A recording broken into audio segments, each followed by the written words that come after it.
അള്ളാഹ് അറിയണത് പോലെ അറിയുന്നല്ല നമ്മൾ സുന്നികൾ പറയണത്. അങ്ങനെ ചില ആളുകൾക്കൊരു വിശ്വാസമുണ്ട്. അള്ളാഹ് അറിയണതൊക്കെ അറിയടോ, പക്ഷെ അള്ളാഹ് അറിയണത് പോലെ അറിയുന്നല്ല. അള്ളാഹ് അറിയണ അള്ളാഹ്ക്ക് യാതൊരു നിലക്കുള്ള മാധ്യമങ്ങളിലേക്കും ആവശ്യമില്ല. ഇവരറിയണത് എങ്ങനെ? അതിനുപയോഗിക്കേണ്ടതായ ചില മാധ്യമങ്ങളുണ്ട്. ആ മാധ്യമങ്ങൾ ഉപയോഗിച്ചിട്ട് 2 ദിവസങ്ങൾക്ക് മുൻപ് ഒരാൾ അയച്ചു തന്ന ഒരു കുറിപ്പിൽ അങ്ങനെ തന്നെ എഴുതി വച്ചിരിക്കുകയാണ്. ഇത് CM മടവൂർ സ്മരണിക എന്നാണ് പുസ്തകത്തിന്റെ പേര്. അതിൽ എഴുതി വച്ചിരിക്കുകയാണ്, അള്ളാഹു കേൾക്കുന്നത് പോലെ വലിയ കേൾക്കുന്നതാണ് എന്ന് ഈ പറഞ്ഞത് മനസ്സിലാക്കാം. അള്ളാഹ് കേൾക്കുന്നത് പോലെ വലിയ കേൾക്കും. എല്ലാ ശബ്ദങ്ങളും എവിടെ വെച്ച് വിളിച്ചാലും കേൾക്കും. ഞാൻ പറയട്ടെ എന്റെ സഹോദരൻ, ഇത് കേൾക്കുന്ന ഓരോ മുസ്ലിമിനോട് ഞാൻ പറയട്ടെ, നിങ്ങൾ ഈ പറഞ്ഞത് വിശ്വസിക്കാതിരുന്നാൽ മാത്രം പോരാ, ഈ വിശ്വാസം നിങ്ങൾക്കില്ല എന്ന് പരസ്യമായി പറയണം. ശിർക്ക് വെറുതെ ജീവിതത്തിൽ രഹസ്യമായിട്ട് ഒഴിവാക്കാൻ മാത്രം പോരാ, ശിർക്കിൽ നിന്ന് പരസ്യമായി വിടുതൽ പ്രഖ്യാപിക്കണം. അതിനാണ് ബറാഅത്ത് എന്ന് പറയുന്നത്. ബറാഅത്തും മിനല്ലാഹി വറസൂലിഹി സൂറത്ത് തൗബ ആരംഭിക്കുന്നത് അങ്ങനെയാണ്.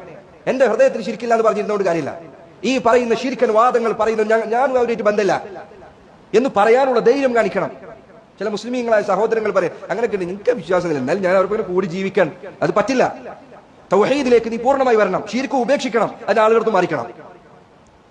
അതിന്റെ ആളുകളിൽ നിന്ന് മാറി ഈ വിശ്വാസം പറഞ്ഞു ഒരു മനുഷ്യൻ മരിച്ചാലും കാഫറാണ്, മുസ്ലിമല്ല. ഇത് മുസ്ലിയാക്കന്മാർ എഴുതി വെച്ച വാക്കുകളാണ്, ഞാൻ എന്റെ നാവിൽ നിന്ന് ഉണ്ടാക്കി പറഞ്ഞ വാക്കല്ല. ഞാൻ ചോദിക്കട്ടെ, ലാ ഇലാഹ ഇല്ലല്ലാഹ് മുഹമ്മദ് റസൂലുള്ളാഹി എന്ന് പറയുന്ന മുസ്ലിമിനോട് ചോദിക്കട്ടെ, നിനക്ക് വിശ്വാസമുണ്ടോ? അള്ളാഹ് കേൾക്കുന്നത് പോലെ വലിയ കേൾക്കുമെന്ന് നിനക്ക് വിശ്വാസമുണ്ടോ? അങ്ങനെ വിശ്വസിക്കാൻ ഒരു മുസ്ലിമിന് അനുവാദമുണ്ടോ?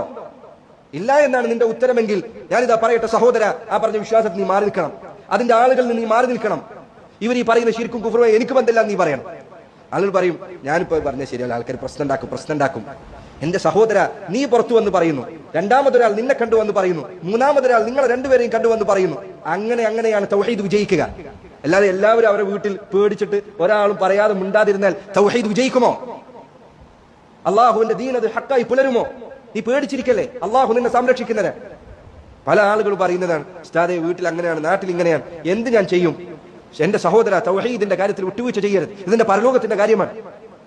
അതുകൊണ്ടല്ല അള്ളാഹു പറഞ്ഞത്, ഉഅ്ബുദുല്ലാഹ് വജ്തനിബു ത്വാഗൂത്ത്, നിങ്ങൾ അള്ളാഹുവിനെ മാത്രം ആരാധിക്കണമെന്ന് പറഞ്ഞ് അള്ളാഹു അവസാനിപ്പിച്ചില്ല. വജ്തനിബു ത്വാഗൂത്ത്, അള്ളാഹുവിന് പുറമെ ഇബാദത്ത് ചെയ്യപ്പെടുന്ന വസ്തുക്കൾ അവയെ നീ ഉപേക്ഷിക്കണമെന്നല്ല പറഞ്ഞത്. വജ്തനിബു എന്ന് പറഞ്ഞാൽ എന്താ അർത്ഥം?